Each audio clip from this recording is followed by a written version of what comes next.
келишим боюнча биз акча кредит насыяга акча алып аткандан кийин 386 миллион долларга модернизация болот деп ушул акчаны биз Кытайдан алмак болгонбуз да. Бирок ошол эле учурда техникалык, экономикалык негиздеме жок болгон. Эмне үчүн 386, эмне үчүн 286 эмес, эмне үчүн 586 эмес, ошондон улам биз каршы болгонбуз. Бирок мындан сырткары бир нерсени айтып коюшубуз керек. Модернизацияны TBA компаниясына берип атканда эч бир тендери жок берген. Келишим боюнча ооба чындыгында Кытайдын Эксим банкынын шарты боюнча сөзсүз түрдө Кытайдагы ишкана жасаш керек болчу. Бирок Кытайда 11 мамлекеттик чоң корпорациялар бар, энергия корпорациялар. TBA болсо, TBA бул кабель чыгарган компания. Ал ТЭЦ же болбосо ГЭС курган ишкана эмес. Бирок ошол эле учурда СМЕК деген компаниядагы президенттин өзүнө, премьерге жана башка бүт мамлекеттик органдарга кайрылган расмий түрдө. Мына Эксим банктын шарты боюнча силер кредит алып атасыңар. Бирок кредитти Кытай ишканаларынын арасында тендер жүргүзүшүңөр керек эле. Ошол шартты мындай карманган жоксуңар. Экинчиси өзүңөрдүн баягы сатып алуулар боюнча мыйзамыңарга да туура келбейт деп кайрылуу болгон президенттин атына да. Анан ансыз келгенсип алар айткан 30 миллион долларга арзаныраак да жасап бергенге биз даярбыз деп айтканда, бирок ошого карабастан туруп бул жерде өкмөттүн мындай кызыкчылыгын айтып коюш керек, аябай катуу аракет кылышкан. Ошол эле депутаттардын да колун кайрып, аябай мындай басым жасап, анан ушу ишти өткөзгөндө.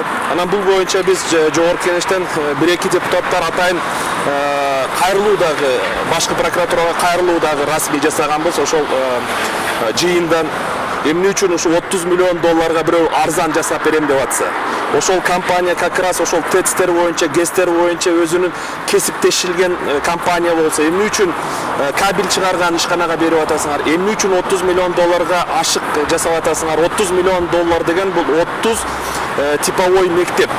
Кыргызстанга 30 мектеп түшүп калса, ошол пайда эмеспи деп расмий кайрылуулар да болгон. Бирок ошого карабастан, ошо мамлекет башчыбыз баш болуп, өкмөт башчысы баш болуп, өкмөт мүчөлөрү бардыгы ошо кызыктар болуп, ушуну мындай аракетте болгон. Үй салганда деле мындай сала бер деп айтпайт.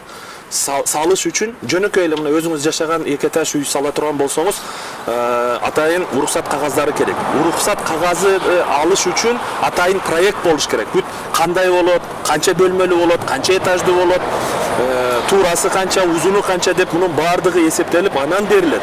А бул кечирип коесуздар, ТЭЦ-ку бир чоң мамлекеттик стратегиялык объект-ку. Кантип ошону эсептеп чыкпастан канчага кылабыз, эмнени канчадан сатып алабыз, эмнени канчага, кимди канчага иштетебиз деп ошону эсептебей туруп, анан жөн эле 386 миллион доллар алабыз деген бул өзү шалакылыкты. Бул өзү мамлекетке болгон чыккынчылык деп эсептейм да. Бир эмес 15 комиссия түзсө дагы бүгүнкү күндө бунун аягына чыкпайт. Эч ким эчтеме жебептир, бүт баары жакшы иштелиптир деген таянакка чыгат. Себеби бүгүн ошол коррупциялык схеманын башында эң чоң мамлекеттин башындагы биринчи кызматкер жетекчилер туруп атпайбы. Ошондуктан мен бүгүн мамлекеттик болобу, депутаттык болобу же ведомстволук аралык комиссия болобу, ал бир жыйынтыкка алып келет деп мен ишенбейм. Ошондуктан 15 комиссия түзсө деле эч жыйынтык болбойт. Муну кийин бийлик алмашып бир кандай десем бир объективдүү бир жакшы териштирүү болсо ошондо чыгат да мунун баары. Эч кимге бүгүн сыр эмес. Ошол эле тендерлерден бисмилла деп ошол тендерди бир компанияга берип атканда эле 10-20-30% чейин сумманы алып коюп атпайбы. Ошентип бүгүн бизде тендерлер бул бир эле ТЭЦ эмес. Мына биздин курулуп аткан жолдорубуз дагы ушул эле схема менен болуп, жана башка тендерлерибиз, мамлекеттик тендерлердин баардыгы ушундай эле болуп келе жатат. Биз муну мамлекет башындагы адамдар, мамлекет өкмөт кызыктар болуш керек да. Бүгүн тилекке каршы андай кызыкчылык жок да.